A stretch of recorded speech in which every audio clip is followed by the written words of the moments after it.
आइए देखते हैं। तो बात हो रही थी मध्याह्न भोजन कार्यक्रम के बारे में, जिसको हम मिड डे मील कहते हैं। और ये पीछे के लाइनों में हमने पढ़ा है कि यह योजना भारत में जो है सर्वप्रथम यह योजना भारत में सर्वप्रथम तमिलनाडु राज्य में प्रारंभ की गई थी। और 2001 में उच्चतम न्यायालय, देखिए सुप्रीम कोर्ट ने क्या किया, सभी राज्य सरकारों को इसे अपने स्कूलों में 6 माह के अंदर आरंभ करने के निर्देश दिए। 6 माह के अंदर कि सभी राज्य सरकारें इसको क्या करें, अपने अपने स्कूलों में आरंभ करें। और ये सरकारी स्कूलों के लिए या अनुदान प्राप्त या सरकारी अनुदान सहायता प्राप्त स्कूलों के लिए किया गया था। इसका मतलब क्या हुआ? इसका मतलब ये हुआ कि जो मध्याह्न भोजन योजना कार्यक्रम है, MDM जो है, मिड डे मील है, वह उच्चतम न्यायालय के निर्देश के परिणाम स्वरूप शुरू हुआ पूरे भारत में। और तमिलनाडु पहला राज्य है, यानी कि राज्य सरकार ने पहले इस स्कीम को लागू किया था। उसके सकारात्मक पक्षों को देख करके समाज में उसके दिखाई देने वाले सकारात्मक आयामों को देखते हुए सुप्रीम कोर्ट ने यह निर्णय लिया और सभी राज्य सरकारों को निर्देश दे दिया। ये ध्यान रखिएगा, यहाँ से आइए, इसमें प्रश्न बना हुआ है प्रीलिम्स में, और ऐसे प्रश्न बनते हैं। और यहीं से आप क्या करेगा, वो आपसे जानने की उम्मीद करेगा मिड डे मील। और आप जाएंगे कहाँ? MDM के लिए कहाँ जाएंगे? इंडिया ईयर बुक जाएंगे, एक चैप्टर है शिक्षा, एजुकेशन, वहां जाएंगे। इसको लेके दोनों को मिला करके क्वेश्चन बनाएगा। जब भी प्रश्न बनाएगा तो जो पैरा सेट करता है, ये नीचे निम्नलिखित कथनों पर भी, नीचे दिए गए कथनों पर विचार करिए। उसमें 1-2 कॉन्सेप्ट यहां से उठाएगा कि सर्वप्रथम तमिलनाडु राज्य ने इसको शुरू किया, फिर उच्चतम न्यायालय ने आदेश के द्वारा इसको शुरू किया, और जातिगत असमानताएं मिटाने का इसमें प्रयास किया गया है। और MDM जो स्कूल है, MDM जो स्कीम है, उस स्कीम को इंडिया ईयर बुक में जो भी करंट सिनेरियो रहता है सबको जोड़ करके अच्छे से लिख दिया रहता है उसमें। तो इंडिया ईयर बुक और इसको जोड़ करके आप पढ़ेंगे तो आपका मैटर कंप्लीट हो जाएगा और आपको बाहर किसी स्रोत पे जाने की जरूरत नहीं पड़ेगी इस तरह के प्रश्न को हल करने के लिए। अब देखिए यहाँ पे एग्जाम्पल दिया। इस कार्यक्रम के काफी सकारात्मक प्रभाव हुए हैं। इस कार्यक्रम के काफी सकारात्मक प्रभाव हुए। उदाहरण के लिए ध्यान रखिएगा, दोपहर का भोजन मिलने के कारण गरीब बच्चों ने, ध्यान दीजिए, कौन से बच्चों ने? गरीब बच्चों ने, जिन्हें 2 वक्त की भोजन बड़ा मुश्किल से मिलता था, गरीब बच्चों ने अधिक संख्या में स्कूल में प्रवेश लेना और नियमित रूप से स्कूल जाना शुरू कर दी। ध्यान रखिए, अर्थात स्कूलों में गरीब बच्चों की संख्या क्या हो गई? बढ़ गई। और स्कूल आने में नियमितता, जो अनियमितता पहले था, वो नियमितता में तब्दील हो गया, अर्थात रेगुलरिटी उनकी बन गई और रेगुलर विद्यालय स्कूल जाना शुरू कर दिए। शिक्षक ये बताते हैं कि पहले बच्चे खाना खाने घर जाते थे। पहले बच्चे कहाँ जाते थे? खाना खाने घर जाते थे और फिर वापस स्कूल लौटते ही नहीं थे। और देखिए क्या कहानी बता रहे हैं, बच्चे खाना खाने जाते थे फिर उसके बाद स्कूल लौटते ही नहीं थे। परंतु अब जब से स्कूल में मध्याह्न भोजन मिलने लगा है, उनकी उपस्थिति में सुधार आया है। वे माताएं जिन्हें पहले अपना काम छोड़कर दोपहर को क्या करना था? बच्चों को खाना खिलाने घर आना पड़ता था, अब उन्हें भी ऐसा नहीं करना पड़ता है। इस कार्यक्रम से यानी उन माताओं को भी लाभ हुआ जो बच्चों को खाना खिलाने अपना काम काज छोड़ करके घर पे आती थी। आ रही बात समझ में? इस कार्यक्रम से जातिगत पूर्वाग्रहों को, यानी जो जातिगत पूर्वाग्रह है, जात के आधार पे जो पूर्व में बनाई धारणाएं हैं, उन धारणाओं को कम करने में भी सहायता मिली है। क्योंकि स्कूल में सभी जातियों के बच्चे क्या करते हैं? साथ साथ भोजन करते हैं और कुछ स्थानों पर तो भोजन पकाने के लिए दलित महिलाओं को काम पर रखा गया है। एक इसी से संबंधित एक केस स्टडी है, मैं उसका जिक्र करना चाहता हूँ यहाँ पे। कानपुर देहात का एक मैटर है, कानपुर देहात का एक मामला था, और वहां पे एक प्राइमरी विद्यालय में दलित महिला को ही रसोइया के तौर पे नियुक्त कर दिया जाता है। जब वो दलित महिला रसोइया के तौर पे नियुक्त हो जाती है और अगले दिन खाना पकाती है, तो ग्रामीणों ने उसका विरोध कर दिया और अपने बच्चों को स्कूल जाने से मना कर दिया था। बाद में हुआ यूं कि ग्रामीणों ने सभी जो बच्चों के गार्जियन थे जो स्कूल में पढ़ने जाते थे, सभी समूह में मिल करके आए और प्रधान अध्यापक से और ग्राम प्रधान से मिलकर कहे कि दलित रसोइया को हटाया जाए, नहीं तो हमारे बच्चे स्कूल में नहीं आएंगे। इसको लेकर के बहुत बवाल हो जाता है, और जिसमें ग्राम प्रधान को ग्रामीणों के द्वारा मार दिया जाता है और प्रधान अध्यापक को चोट लग जाता है। इस एवज में FIR वगैरह दर्ज होता है। मैटर सुलझता नहीं है और ग्रामीण और पुलिस के बीच में पथराव होने लगता है, और स्थिति इतना ज्यादा गंभीर बन जाती है कि मौके पर जिला अधिकारी को आना पड़ता है, और जिला अधिकारी आकर के मौके को संभालता है। और ये बहुत अच्छा, ये कानपुर देहात का था, उस समय यूपी में मायावती का गवर्नमेंट था, और जिलाधिकारी ने कहा कि आपको प्रॉब्लम किस चीज से है कि दलित महिला रसोइया बना रही, नहीं बनाएगी, कोई दूसरा बनाएगा, जो आप कहें, जिसको आप कहेंगे वही बनाएगा। कम से कम मिड डे मील स्कीम की कई उद्देश्य हैं, कम से कम वो उद्देश्य तो फुलफिल होगा, और धीरे धीरे हम सुधरेंगे, जग सुधरेगा, वही वाली कहानी है। और धीरे धीरे समाज में सुधार आएगा, एक दिन में सुधार नहीं आएगा। और दलित महिला को हटा दिया गया और उसके जगह किसी दूसरी महिला को, जिसको ग्रामीणों ने चाहा, उसको लगा दिया गया, और रसोइया वहां नियुक्त हो गई और भोजन का कार्यक्रम शुरू हो गया। विद्यालय प्रॉपर चलने लगे, नहीं तो कई 10 दिन तक विद्यालय बंद था, बड़ा हंगामा हुआ था, हो हल्ला हुआ था, मीडिया में आया था। हालांकि समाचार पत्रों में मीडिया वालों ने इस तरह से इस खबर को निकाला कि जिला के जिला अधिकारी ने दलित महिला को नौकरी से किया बर्खास्त। मायावती ने देखा, और मायावती ने हालांकि जिला अधिकारी को तलब भी किया था, लेकिन जब जिलाधिकारी मौके पे जा करके मुख्यमंत्री के सामने अपना जब पक्ष रखा, सारी बातें उन्होंने बताया, तो मायावती जिलाधिकारी के कार्यों से बहुत ज्यादा खुश हो जाती हैं और उनको प्रमोट कर देती है, प्रमोशन देती हैं। तो ये था एक, इस तरह की चीजें आती हैं अक्सर गांव में, चूंकि ग्रामीण अंचलों में क्या होता है, अभी भी जातिगत असमानताओं को लेकर के, जातिगत नियोग्यताओं को लेकर के, छुआछूत को लेकर के तमाम तरह की इस तरह से भावनाएं समाज में विद्यमान है, जिसको लेकर के इस तरह के विरोध का सामना करना पड़ता है। तो मध्याह्न भोजन कार्यक्रम ने क्या किया, निर्धन विद्यार्थियों की भूख मिटाने में भी सहायता की है। न केवल निर्धन विद्यार्थियों की भूख मिटाने में, यानी कि भूखमरी को दूर किया है, बल्कि कुपोषण की समस्या से भी इनको निजात दिया है, क्योंकि उसमें कहा गया है कि आपको खाना जब देना है तो खाना में पोषण का भी ध्यान रखना है।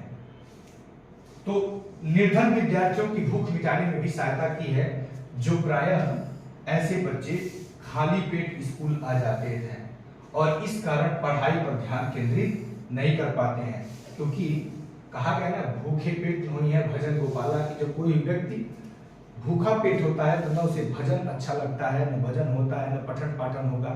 तो सबसे पहले क्या चाहिए, पेट में भोजन चाहिए। तो इसलिए यहाँ पे ये बात दिया गया है कि उनकी भूख की समस्या का भी यह निराकरण करता है। कौन, मिड डे मील स्कीम। मध्याह्न भोजन कार्यक्रम है, MDM, मिड डे मील, ये क्या है? क्या आप इस कार्यक्रम के 3 लाभ बता सकते हैं? देखिए, अभी 3 लाभों की हमने चर्चा की है कि बच्चे नियमित रूप से स्कूल आने लगे और भूखमरी उनका दूर होने लगा, और साथ ही साथ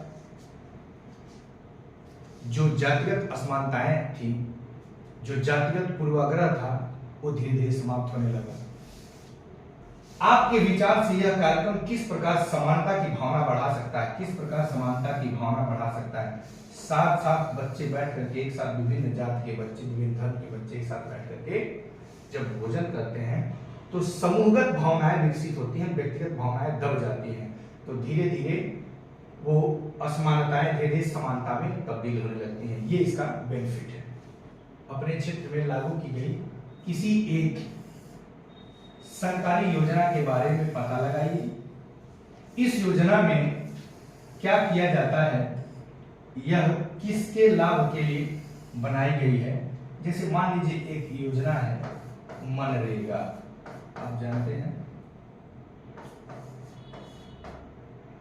मनरेगा है? तो मनरेगा कार्यक्रम के बारे में आप लिख सकते हैं और ये किसके लिए बनाया गया है, जो बेरोजगार हैं उन बेरोजगारों के लिए रोजगार की गारंटी देने वाला यह स्कीम है, योजना है, और ये सभी के लिए। इसमें कोई उच्च वर्ग निम्न वर्ग, बस इसमें शर्त ये होना चाहिए कि बेरोजगार है। आगे बात समझ। यद्यपि शासकीय कार्यक्रम अवसरों की समानता बढ़ाने में महत्वपूर्ण भूमिका निभा रहे हैं। ध्यान रखिएगा क्या कहा जा रहा है, शासकीय जो कार्यक्रम है जैसा कि मिड डे मील, MDM, यह शासकीय कार्यक्रम है, शासन द्वारा चलाया जा रहा है। शासकीय कार्यक्रम अवसरों की समानता बढ़ाने में महत्वपूर्ण भूमिका निभा रहे हैं, किंतु अभी भी बहुत कुछ करने की आवश्यकता है, बहुत कुछ करने की आवश्यकता है। देखिए, मध्याह्न भोजन कार्यक्रम ने निर्धन बच्चों का स्कूलों में प्रवेश और उनकी उपस्थिति तो बढ़ा दी है, लेकिन फिर भी इस देश में वे स्कूल जहां अमीरों के बच्चे जाते हैं उन स्कूलों से बहुत ही अलग है। यानी कि सरकारी स्कूल और निजी स्कूल के बीच बहुत ज्यादा भी फासला है। जहां गरीबों के बच्चे पढ़ते हैं, आज भी देश में कई स्कूल हैं जिनमें ओम प्रकाश वाल्मीकि जैसे दलित बच्चों के साथ भेदभाव और असमानता का व्यवहार किया जाता है। ऐसे अभी भी बहुत सी स्कूल हैं जहां पे ओम प्रकाश वाल्मीकि के साथ कैसा भेदभाव किया गया था अध्यापकों के द्वारा, कक्षा में उनसे झाड़ू लगवाया गया था, बाकी अन्य बच्चों के साथ ऐसा नहीं किया गया था। इस तरह से उस बच्चे की मानवीय गरिमा वहां पे आहत हुई। और यहाँ पे बताया जा रहा है कि आज भी देश में कई ऐसे स्कूल हैं जिनमें इस ओम प्रकाश वाल्मीकि जैसे दलित बच्चों के साथ भेदभाव और असमानता का व्यवहार किया जाता है। इन बच्चों को ऐसी असमान स्थितियों में ढकेला जाता है जहां उनके सम्मान की रक्षा नहीं हो पाती है। आगे बात समझ में, सम्मान की रक्षा नहीं हो पाती है। ऐसा इसलिए है, ध्यान रखिएगा, ऐसा इसलिए है क्योंकि कानून तो बन गया है कि कोई भेदभाव नहीं करेगा, लेकिन कानून बन जाने के बाद भी लोग क्या कर रहे हैं, कानून बन जाने के बाद भी लोग उन्हें समान समझने से इनकार कर देते हैं। अर्थात लोगों का माइंड सेट अभी सही नहीं हुआ है। इसका मुख्य कारण यह है कि दृष्टिकोण में बहुत धीरे धीरे परिवर्तन आता है। दृष्टिकोण में क्या होता है, बहुत धीरे धीरे परिवर्तन आता है। यद्यपि लोग यह जानते हैं कि भेदभाव का व्यवहार है ना कानून के विरुद्ध है। कानून भी नहीं कहता है कि आपको भेदभाव करना चाहिए, और भेदभाव का व्यवहार यदि आप कर रहे हैं तो कानून के विरुद्ध है। कानून से आप दंडित हो सकते हैं, सजा प्राप्त कर सकते हैं। फिर भी वे जाति, धर्म, अपंगता, डिसेबिलिटीज, आर्थिक स्थिति और महिला होने के आधार पर लोगों से असमानता का व्यवहार करते हैं। ये ध्यान रखिएगा साथियों। आज आपके समाज में तमाम ऐसी प्रक्रियाएं हैं जिसकी वजह से शिक्षा है, आधुनिकीकरण है, पाश्चात्य शिक्षा है, और मीडिया की भी भूमिका है। विभिन्न संस्कृतियों का एक दूसरे के संपर्क में आने से भी ये सब बुराइयां, कुरीतियां, सामाजिक कुरीतियां निश्चित तौर पे कम हुई है। लेकिन ध्यान रखिएगा, एक नए तरह की असमानता जन्म ले रही है। एक ही जाति में उच्च वर्ग और निम्न वर्ग, इनके बीच की जो खाई है, असमानता है, वह सामाजिक असमानता से कहीं ज्यादा भयावह है। आर्थिक असमानता जैसे मान लीजिए दलित वर्ग ही है या ब्राह्मण वर्ग ही है, तो सवर्णों में भी ये दिखाई दे रहा है कि एक क्लास उनमें बन गया है, हाई क्लास बन गया और एक लोअर क्लास बन गया। ये लोग इनसे नफरत करते हैं, इनसे भी रोटी बेटी का संबंध नहीं रखते हैं। आर्य समझ में यह नई प्रकार की असमानता समाज में दिखाई दे रही है और ये पहले भी था, लेकिन ये और भी ज्यादा भयावह होता चला जा रहा है। वर्तमान दृष्टिकोण को देखिए, वर्तमान दृष्टिकोण को बदलना तभी संभव है, कब संभव है? तभी संभव है जब लोग यह विश्वास करने लगे कि कोई भी कमतर नहीं है, कोई भी कमतर नहीं है, अर्थात कोई भी एक दूसरे से कमजोर नहीं है और हर व्यक्ति सम्मानजनक व्यवहार का अधिकारी, हर व्यक्ति सम्मानजनक व्यवहार का अधिकारी है। अर्थात हर एक व्यक्ति को उसका हक है कि उसके साथ सम्मान पूर्वक व्यवहार किया जाए, चाहे भले ही वो आपका नौकर हो। आइए प्रजातंत्रीय समाज है, प्रजातंत्रीय समाज में समानता स्थापित करना, प्रजातंत्रीय समाज में समानता स्थापित करना एक सतत संघर्ष है जिसमें व्यक्तियों और विभिन्न समाजों को, व्यक्तियों और विभिन्न समाजों को सहयोग देना है। समानता स्थापित करना एक सतत संघर्ष है, कंटिन्यूअसली एक कॉन्फ्लिक्ट है जिसमें व्यक्तियों और विभिन्न समाजों को सहयोग देना है। इस पुस्तक में आप इसके बारे में और अधिक पढ़ेंगे। अपने आत्मसम्मान को दांव पर लगाकर जीवित रहना अशोभनीय है। ये शोभा नहीं देता कि आप अपने आत्मसम्मान के साथ खिलवाड़ करें। आत्मसम्मान जीवन का सबसे जरूरी हिस्सा होता है। सेल्फ रिस्पेक्ट जीवन का सबसे जरूरी हिस्सा है, इसके बिना व्यक्ति नगण्य है। आत्मसम्मान के साथ जीवन बिताने के लिए, आत्मसम्मान के साथ जीवन बिताने के लिए व्यक्ति को कठिनाइयों पर विजय प्राप्त करनी होती है। ध्यान समझिएगा, आत्मसम्मान के साथ जीवन बिताने के लिए क्या करना पड़ता है? सामने जो भी कठिनाइयां आती हैं उन कठिनाइयों पर विजय प्राप्त करनी होती है। केवल कठिन और निरंतर संघर्ष से ही व्यक्ति, केवल कठिन और निरंतर संघर्ष से ही व्यक्ति क्या करता है? बल, विश्वास और मान्यता प्राप्त कर सकता है। उसे संघर्ष करने से पीछे नहीं हटना चाहिए।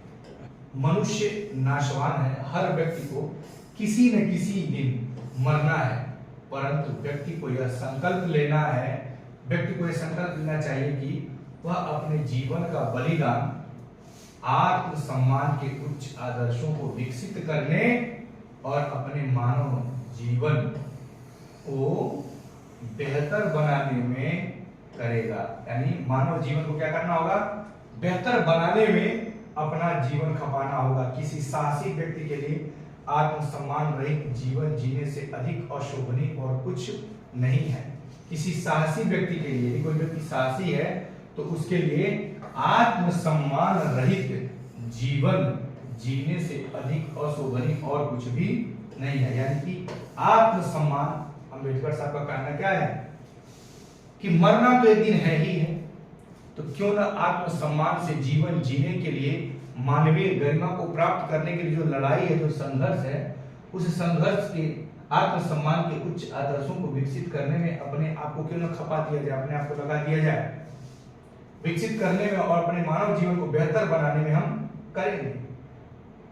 आर्यवाद में यहाँ पे सेल्फ रिस्पेक्ट की बात कर रहे हैं और कह रहे हैं कि आत्मसम्मान से जीवन जीना चाहिए।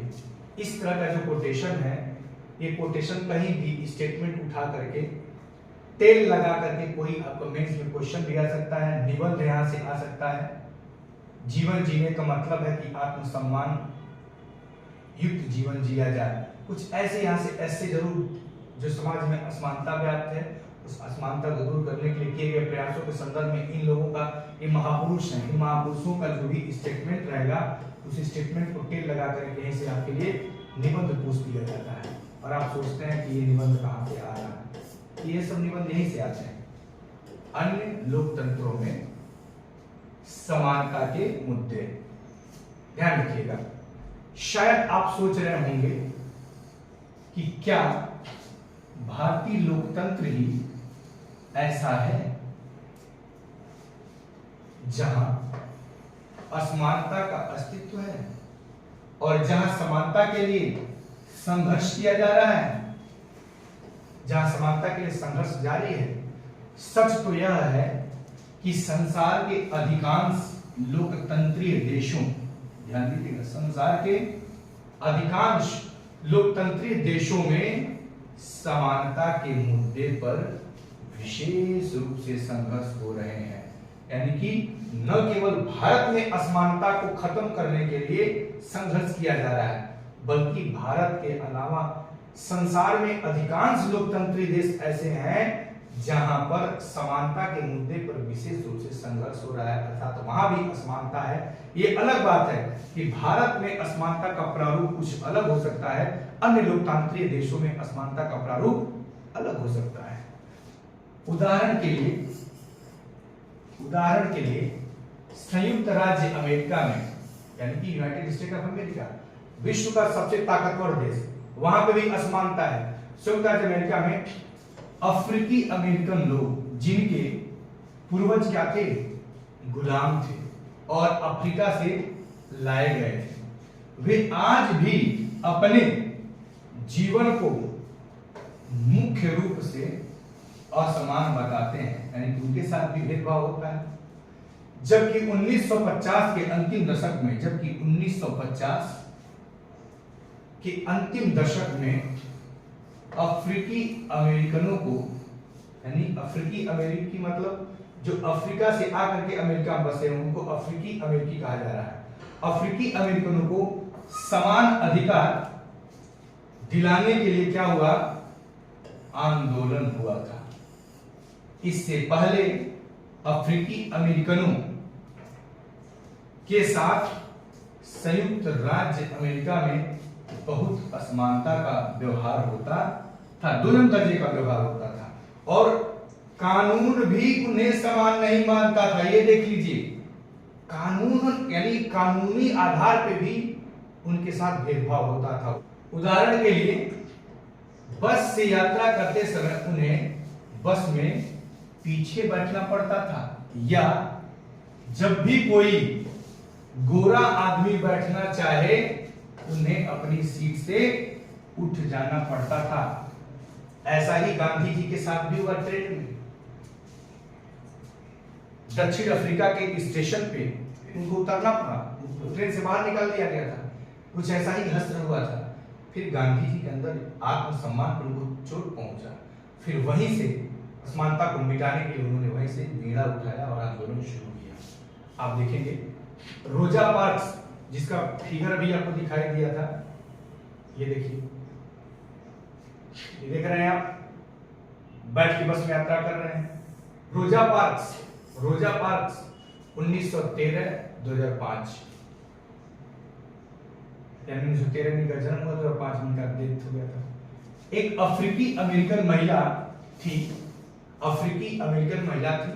1 दिसंबर 1955 को दिन भर काम करके थक जाने के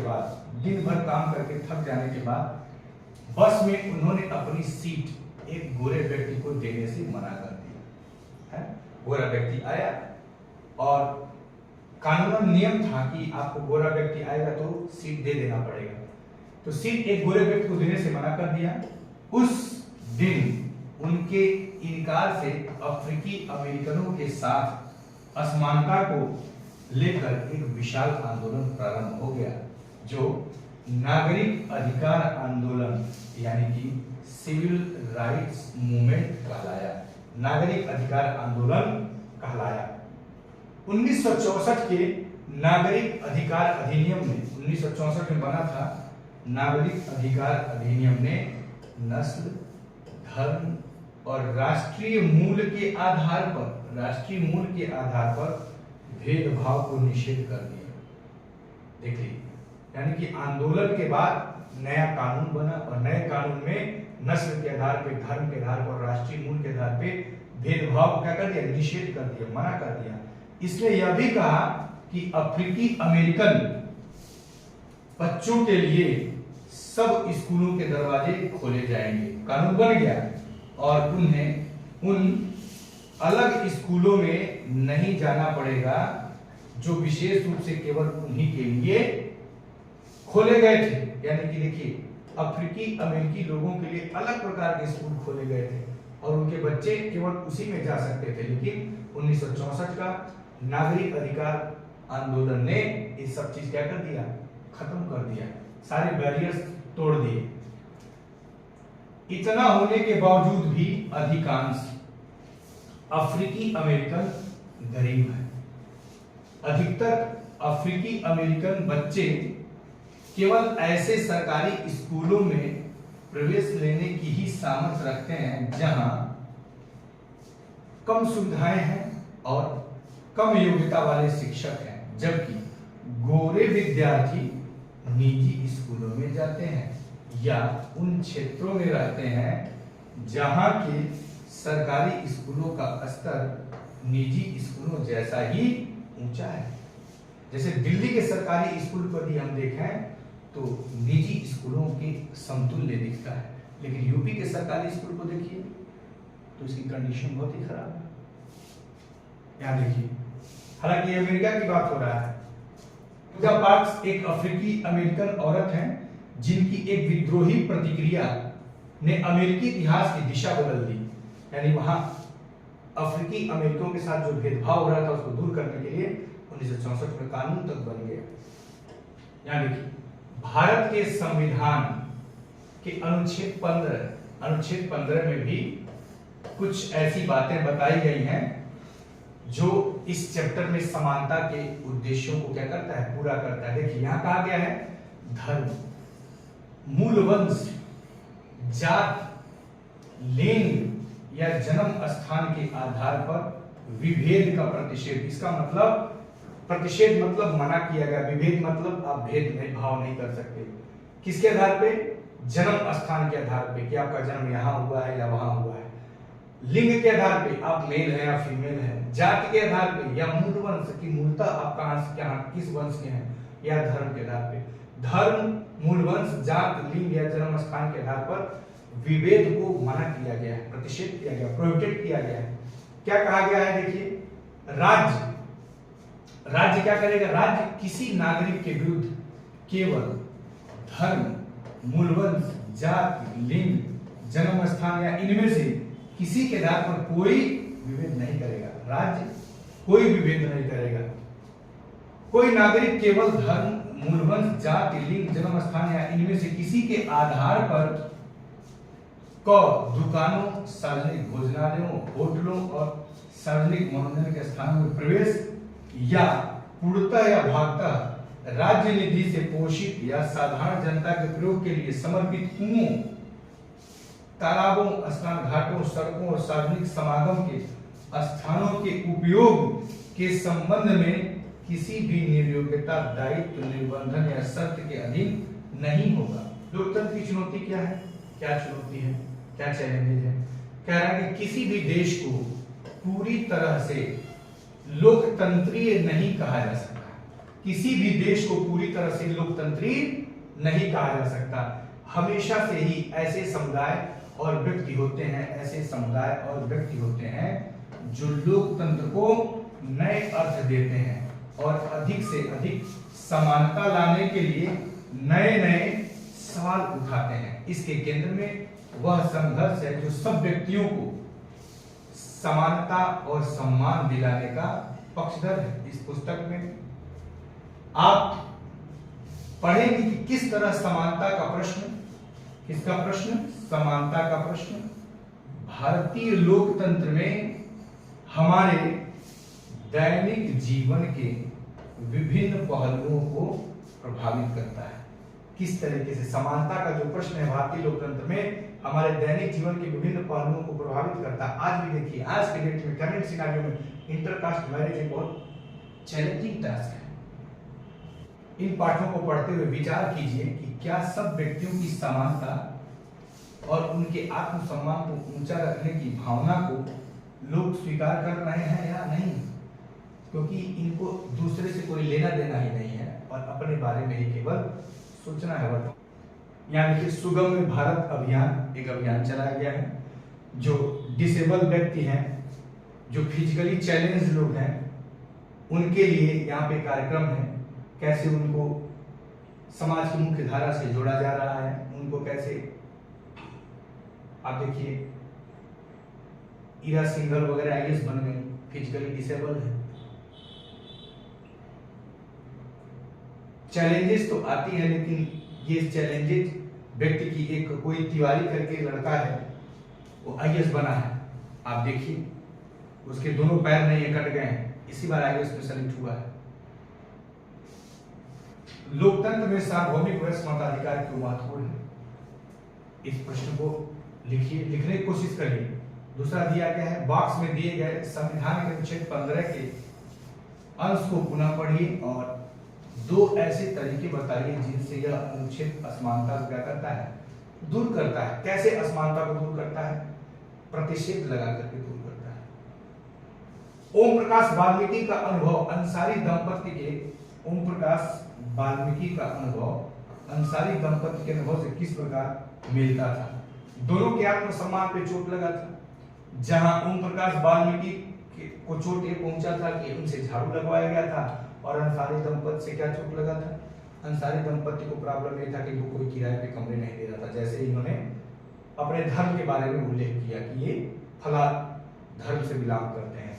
कानून के सामने सब व्यक्ति बराबर है, इस कथन से आप क्या समझते हैं? आपके विचार से लोकतंत्र में महत्वपूर्ण क्यों है? विधि के समक्ष समता, विधि के समक्ष समता एवं विधियों के समान संरक्षण की बात किया गया है। आप जानते हैं विधि के समक्ष समता, चाहे राष्ट्रपति हो या गरीब से गरीब व्यक्ति हो, सबको कानून का पालन करना पड़ता है। दिव्यांगजन अधिकार, देखिए दिव्यांगजन अधिकार अधिनियम 2016 इंपॉर्टेंट हो जाएगा। इसका प्रावधान क्या है? इसके पूरे प्रावधान को आपको पढ़ना पड़ेगा। दिव्यांगजन अधिकार अधिनियम 2016 के अनुसार उनको समान अधिकार प्राप्त है और समाज में उनकी पूरी भागीदारी संभव बनाना सरकार का दायित्व है। सरकार को उन्हें निःशुल्क शिक्षा देनी है और विकलांग बच्चों को स्कूलों की मुख्य धारा में सम्मिलित करना है। इसीलिए विकलांग बच्चों के लिए स्कूलों में एक खास किस्म का सीढ़ी बना हुआ होता है, वो कंपल्सरी है। भवन की जब भी भवन बनता है तो उसको देखा जाता है।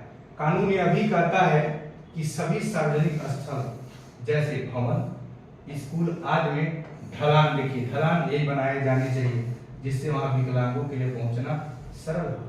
ये देखिए ये कौन कहता है? दिव्यांगजन अधिकार अधिनियम 2016 कहता है।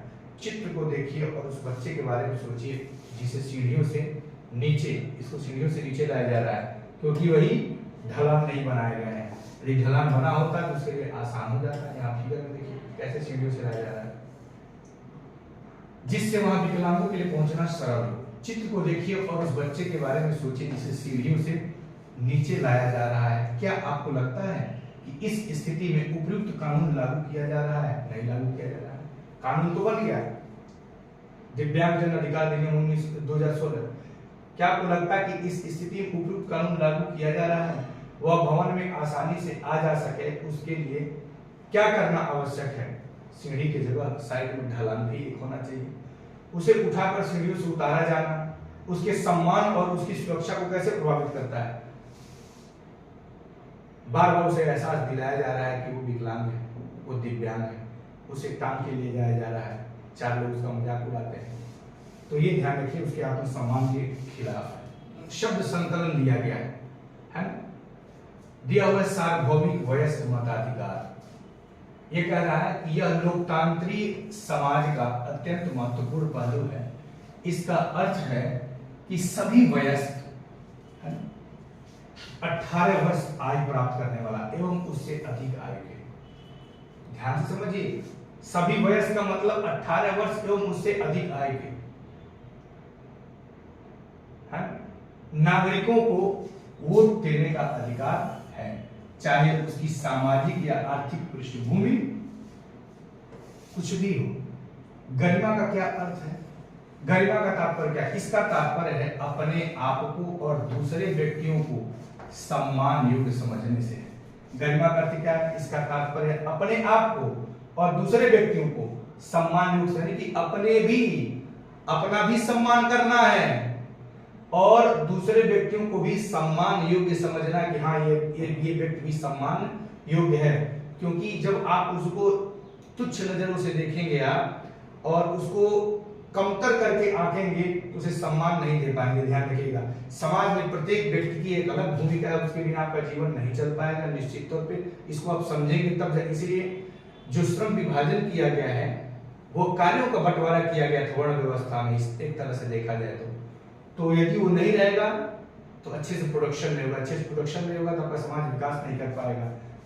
संविधान यह वह दस्तावेज है जिसमें देश की जनता व सरकार द्वारा पालन किए जाने वाले नियमों और अधिनियमों को क्या किया गया है, निरूपित किया गया है, लिखा गया है, वर्णन किया गया है।